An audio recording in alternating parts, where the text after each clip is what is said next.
Hello दोस्तों, श्री शिवा नमस्तुभ्यम, राधे राधे। और कैसे हैं आप लोग? आई होप आप लोग बहुत अच्छे होंगे, स्वस्थ होंगे और मस्त होंगे। तो आज की मेरी वीडियो है एकादशी के बारे में। माघ शीर्ष की कृष्ण पक्ष की एकादशी कब है और इसका पारण का समय और इसकी एकादशी व्रत की कथा है, ये सब के बारे में हम इस वीडियो में आप लोग को जानकारी देने वाले हैं। तो वीडियो को आप लोग स्किप ना करिएगा, शुरू से लेकर लास्ट तक वीडियो को पूरा देखिएगा, क्योंकि इसकी कथा बहुत ही अच्छी कथा है। तो प्लीज़ आप लोग कथा अवश्य सुनिएगा। तो चलिए वीडियो को स्टार्ट करते हैं। तो एकादशी किस दिन है? एकादशी है 15 नवंबर 2025, दिन शनिवार है।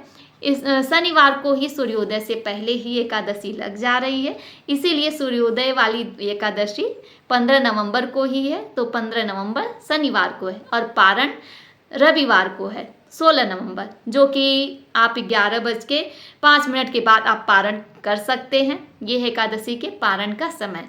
और उत्पन्ना एकादशी माघ मास की कृष्ण पक्ष की एकादशी को उत्पन्ना एकादशी कहते हैं। इस दिन एकादशी उत्पन्न हुई थी, इसीलिए इसका नाम उत्पन्ना एकादशी है। और एकादशी की अब कथा सुन लेते हैं। तो प्लीज़ आप लोग ध्यान से हाथ में पुष्प लेकर कथा अवश्य सुनिएगा। कथा बहुत ही अच्छी है। जो व्रत कर रहे हैं वो भी सुन सकते हैं, जो ना कर रहे हैं वो भी। यदि आप व्रत कर रहे हैं तब तो बहुत ही अच्छी बात है। यदि आप व्रत नहीं कर रहे हैं तो एकादशी के दिन आप चावल ना खाइए, हल्का फुल्का सात्विक भोजन लीजिए, उससे भी आपको व्रत जितना नहीं फिर भी व्रत से आधा फल अवश्य ही मिलेगा। तो इस प्रकार से एकादशी का आप हाथ में फूल लेकर कथा सुनते हैं। बोलो विष्णु भगवान की जय। युधिष्ठिर ने भगवान श्री कृष्ण से पूछा, भगवान पुण्यम एकादशी तिथि कैसे उत्पन्न हुई? इस संसार में वह कैसे पवित्र मानी गई तथा देवताओं को कैसे प्रिय हुई? श्री भगवान बोले, कुंती, प्राचीन समय की बात है। सतयुग में मूर नामक दानव रहता था। वह बड़ा ही अद्भुत, अत्यंत रुद्र तथा संपूर्ण देवताओं के लिए भयंकर था। उस काल रूपी दुरात्मा महाअसुर ने इंद्र को भी जीत लिया था। संपूर्ण देवता उससे परास्त होकर स्वर्ग से निकाले जा चुके थे। परेशान तथा भयभीत होकर पृथ्वी पर देवता परेशान एवं भयभीत होकर पृथ्वी पर विचरा करते थे। एक दिन देवता महादेव जी के पास गए। वहाँ इंद्र ने भगवान शिव के सामने, शिव के आगे सारा हाल सुनाया। इंद्र बोले, महेश्वर, ये देवता स्वर्ग लोक से निकाले जाने के बाद पृथ्वी पर विचर रहे हैं। मनुष्यों के बीच रहना इन्हें शोभा नहीं देता। देव कोई उपाय बतलाइए, किसका सहारा ले? महादेव जी ने कहा, देवराज, देवता किसका सहारा ले? महादेव जी ने कहा, देवराज, जहाँ सबको शरण देने वाले, सबकी रक्षा में तत्पर रहने वाले जगत के स्वामी भगवान गरुड़ ध्वज विराजमान हैं, वहाँ जाओ, तुम लोगों की रक्षा करेंगे। भगवान श्री कृष्ण कहते हैं, युधिष्ठिर, महादेव जी की ये बात सुनकर परम ज्ञानी इंद्र संपूर्ण देवताओं के साथ क्षीर सागर में गए, जहाँ भगवान गरुड़धारी सो रहे थे। इंद्र ने हाथ जोड़कर उनकी स्तुति की। इंद्र बोले, देवेश्वर, आपको नमस्कार है। देव, आप अधिपति, आप ही कर्ता और आप ही कारण हैं। आप ही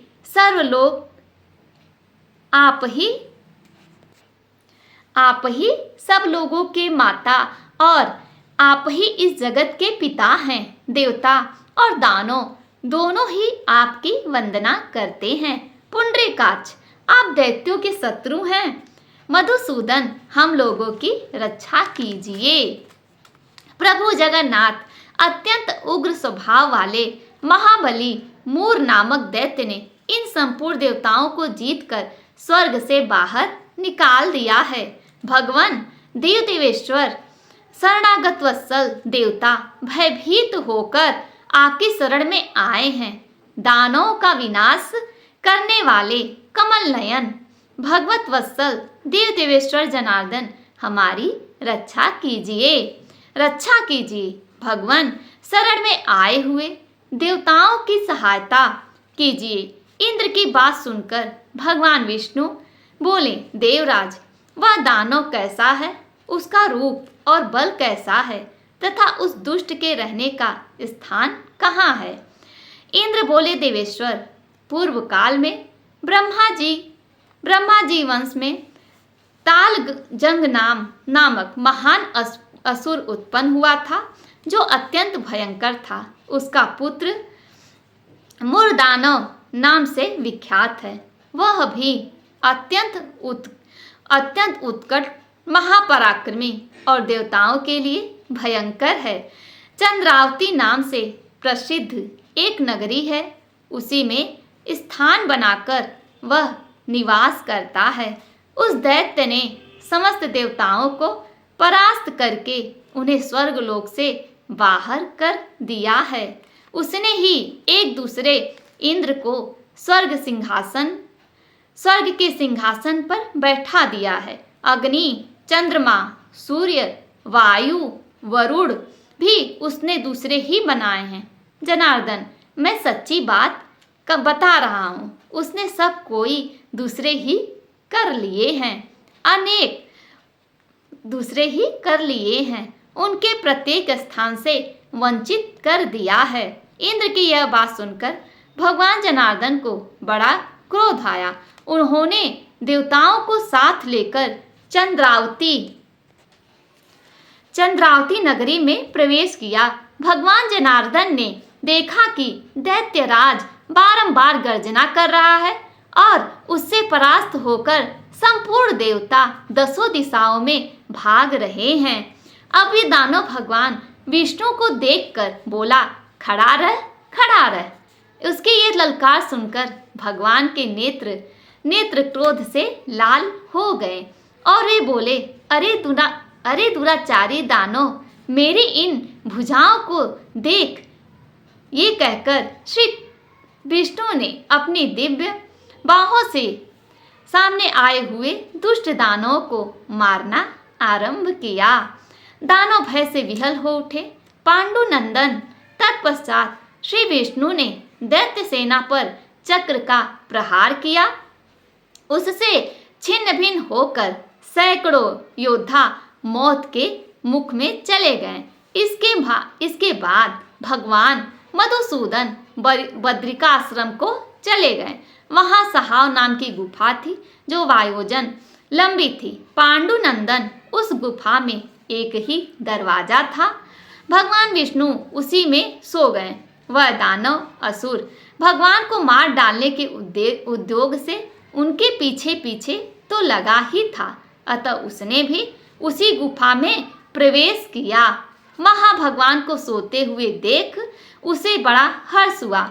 उसने सोचा कि ये दानव को भय देने वाला देवता है, अतः इसे निसंदेह मार डालूंगा।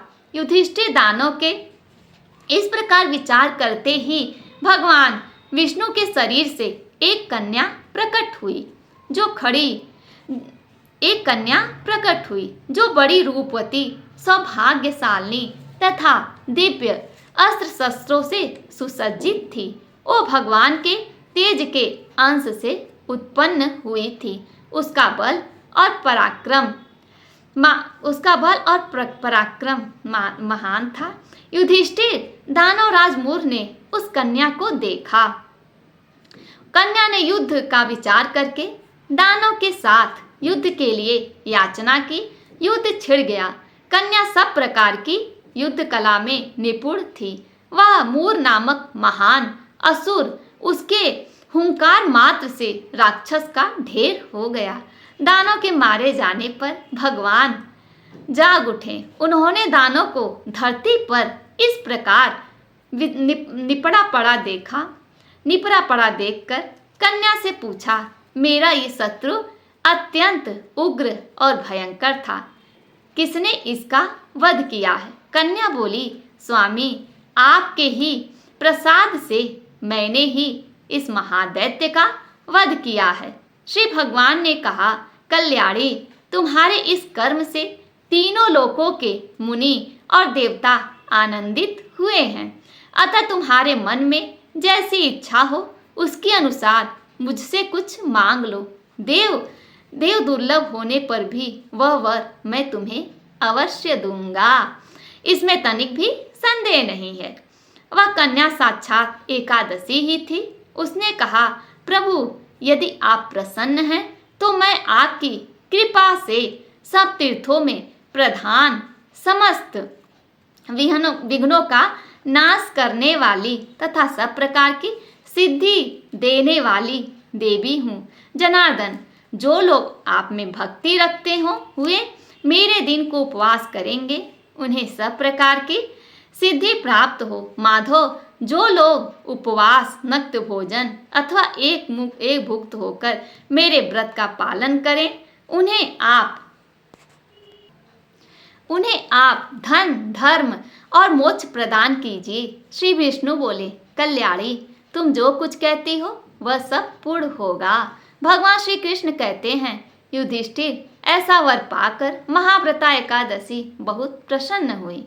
दोनों पक्षों की एकादशी समान रूप से कल्याण करने वाली है। इसमें शुक्ल और कृष्ण पक्ष का भेद नहीं करना चाहिए। एकादशी के दिन भगवान विष्णु ने असुरों से देवताओं की रक्षा करने के लिए एकादशी के रूप में अवतार लिया था। तो ये बहुत महत्वपूर्ण एकादशी है। इस दिन भगवान विष्णु ने अवतार लिया एकादशी के रूप में और ये जो है मूर नामक राक्षस का वध किया था। देवता बहुत प्रसन्न हुए थे और उन्होंने भगवान विष्णु की विशेष पूजन और उपासना की थी। इसलिए उत्पन्ना एकादशी के दिन जो लोग व्रत करते हैं, भगवान विष्णु का पूजन करते हैं, उनके पाप नष्ट होते हैं। उनके जीवन में जो कष्ट है वह दूर होते हैं। उनके जीवन में जो परेशानियां हैं वह दूर होती हैं। इसीलिए एक उत्पन्ना एकादशी आपको अवश्य ही व्रत करना चाहिए और अपने कष्टों को दूर करने के लिए भगवान से प्रार्थना करनी चाहिए। बोलो प्रेम से विष्णु भगवान की जय। तो कथा यहीं पर समाप्त होती है और मंत्र का आप लोग उस दिन उच्चारण किया करिए। मंत्र जो इस प्रकार से, ओम नमः भगवते वासुदेवाय नमः, ओम नमः भगवते वासुदेवाय नमः।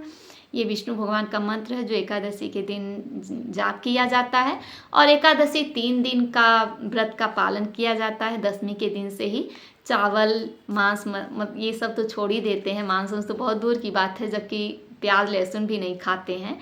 प्याज लहसुन चावल 10वीं को नहीं खाते हैं, शुद्ध सात्विक आहार लेते हैं। एकादशी को व्रत रहते हैं और द्वादशी का जो पारण होता है वो भी बहुत शुद्ध सात्विक भोजन के साथ ही होता है। तो इस प्रकार से आप लोग को एकादशी का व्रत करना चाहिए। और उत्पन्ना एकादशी मार्गशीर्ष माह की बहुत अच्छी एकादशी है। मार्गशीर्ष माह गीता में श्री कृष्ण जी ने कहा है कि मैं मार्गशीर्ष माह खुद ही हूँ, मतलब खुद ये माँ ही खुद कृष्ण भगवान है। तो ये एकादशी भी बहुत अच्छी एकादशी है। तो आप लोग यदि व्रत करते हैं बहुत अच्छी बात है, नहीं करते हैं तो आप लोग उस दिन चावल ना खाइएगा। तो मेरी ये छोटी सी वीडियो आप लोग को कैसी लगी? आई होप पसंद आया हो तो लाइक, शेयर, कमेंट कर दीजिएगा और चैनल पे नए हैं तो सब्सक्राइब कर लीजिएगा। धन्यवाद। बोल प्रेम से बोलो विष्णु भगवान की जय। ओम नमः भगवते वासुदेवाय नमः।